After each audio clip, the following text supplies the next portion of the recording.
Salut à toutes et tous, bienvenue sur Web Girondin pour les tops et les flops de ce Nice-Bordeaux. Les Girondins qui l'ont emporté sur le score de 3 buts à 0. On va regarder ensemble les tops et les flops et on commence tout de suite par les tops.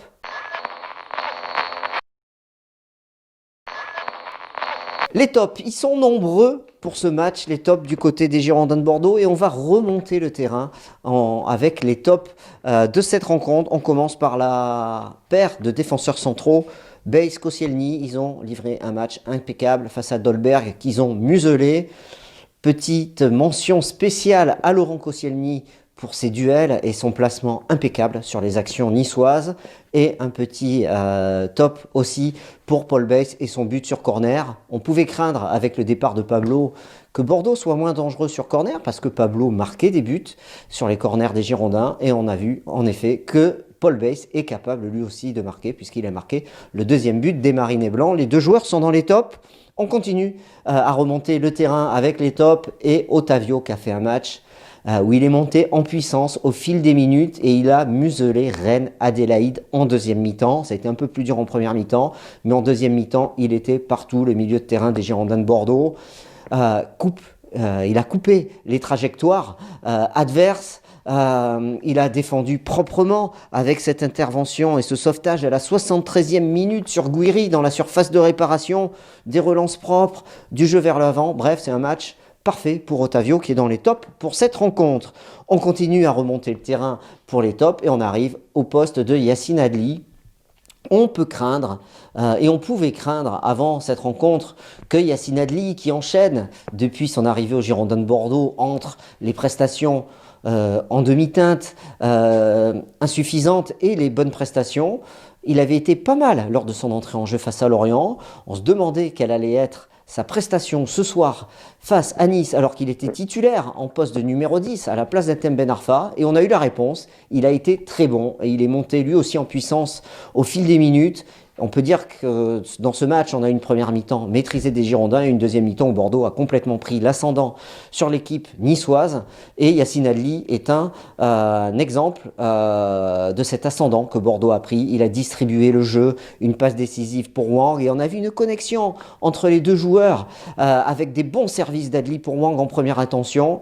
Et j'ai bien aimé dans le match de Yacine Adli le fait qu'il se place dans les intervalles juste derrière le milieu de terrain et juste devant la défense, ce qui fait qu'il était souvent trouvé par les premiers relanceurs bordelais et il était souvent seul, pouvant ensuite distribuer le jeu à sa guise et on sait qu'il a une très bonne qualité de balle et il l'a prouvé et ça c'est très bien pour Bordeaux. Il a été un des artisans principaux de cette victoire bordelaise. Donc c'est un top pour Yacine Adli. Et enfin dans les tops j'ai mis Wang Wijio. Alors oui il a dû décher Wang Wijio, sur 5 occasions il en met une, mais Wang Wijio si on regarde son match il fait énormément d'appels de balles. Il n'est pas servi à chaque fois et là pour une fois il a été longuement servi, souvent servi, par Adli notamment, et ça lui permet de marquer un but. Il a une action incroyable sur une passe, je crois que c'est Oudin qui lui fait la passe en retrait, il me semble, hein. Peut-être que je me trompe. Ça sera à vérifier sur les images.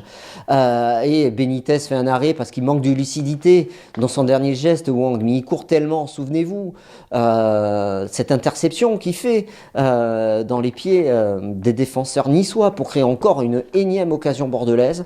Donc son activité a été récompensée avec ce but et c'est très bien. Et je pense qu'avec cette prestation de Wang, Bordeaux a trouvé certainement le meilleur numéro 9 de son effectif pour jouer aujourd'hui à la pointe de l'attaque bordelaise. On notera la belle entrée de Traoré qui fait une passe décisive sur le but de Basic, le troisième des Girondins. Et on a enfin les tops pour ce match.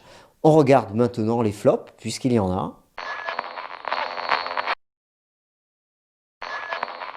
Alors les flops, ce sont des petits flops, bien sûr, parce que la prestation est collective, mais à l'intérieur de ce collectif, même s'il a été brillant, le collectif bordelais, il a été au-dessus du collectif niçois. Il y a deux joueurs qui m'ont un peu déçu. Le premier, c'est Thomas Basic, et je vous explique pourquoi. Même s'il marque ce but et qu'il joue très bien ce coup offensif, et on sait qu'il aime jouer ses coups offensifs, Basic, c'est une de ses qualités.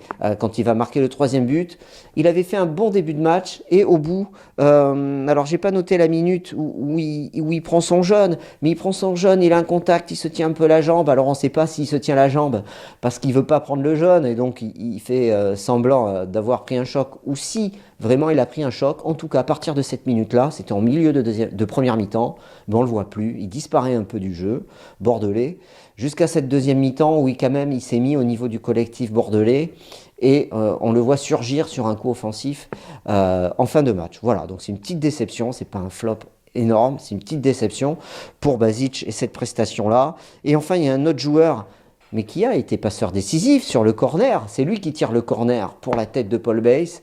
C'est Rémi Houdin, qui a été très discret pendant la première période, que ce soit offensivement et défensivement. On l'a vu un peu plus en vue en deuxième période, avec notamment ce corner, je viens de le dire, sur la tête de Paul Bass.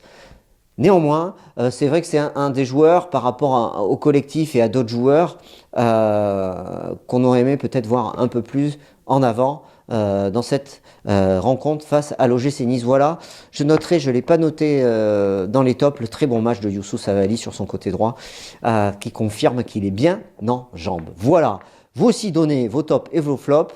Je vous donne rendez-vous sur Web Girondin pour suivre l'actualité des Marinés Blancs. Allez, salut!